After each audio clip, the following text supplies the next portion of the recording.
And so for my second example, let's talk about the compensation strategies policy element. We chose two measurable indicators, salary parity for pre-K teachers and a wage supplement for early educators more broadly.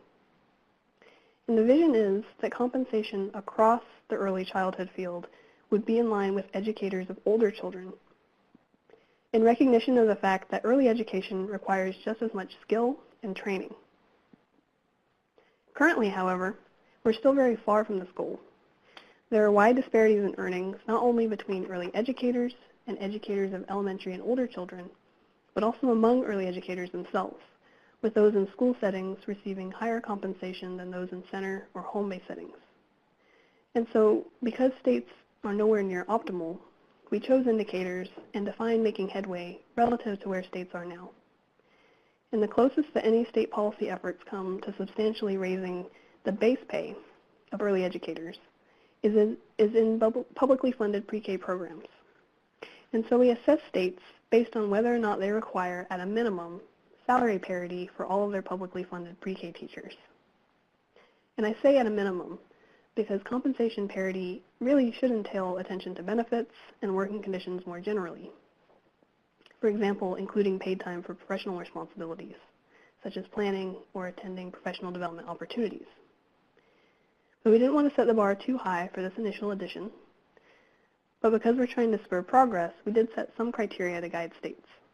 So in order to get credit for this indicator, states had to require parity for both starting salary and some sort of salary scale or schedule which allows for regular salary increases over time. And further, it had to be required for all settings, not just teachers in public schools, and for all state-funded pre-K programs in their state, as some states have more than one. But this is still short of the optimal because we didn't assess states based on parity and benefits, and we only looked at lead teachers. Yet even so, only a handful of states met the criteria for this indicator. For those of you who may be interested in this topic, as I mentioned earlier, our center has put out a series of materials looking at compensation parity for pre-K teachers in more detail.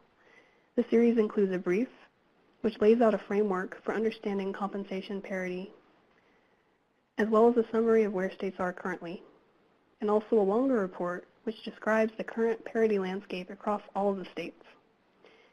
And then, as I also mentioned, we have a new report which looks at 5 states and 2 cities which have made some progress in this area, really trying to examine what policies they put in place and how they've gotten there, including moving toward better compensation for their pre-K teachers in community-based settings.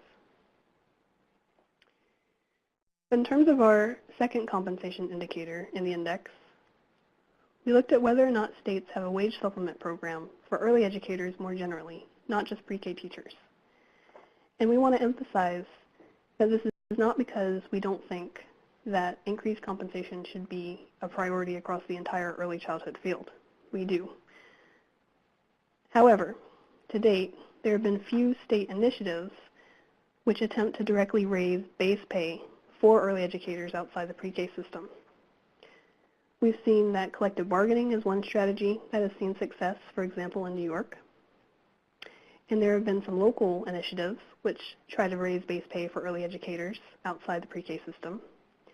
But in terms of state policy, normally what we've seen is something that we refer to as a wage supplement, usually a stipend or a tax credit, which aims to increase early educators' income, typically between a few hundred to potentially a few thousand per year. But it doesn't directly raise their wages.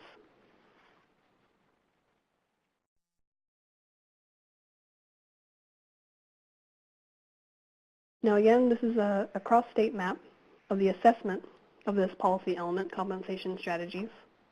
And as before, the assessment was simple. Both indicators means making headway, at least one edging forward, and none stalled. And you can see that Oklahoma was, at the time, the only state which was assessed as making headway. But actually, due to budget cuts, they lost a key compensation initiative in their state. And so it remains to be seen whether there have been more losses versus gains since the first report was released. But we'll have a better sense of that this summer when the next edition of the index is released.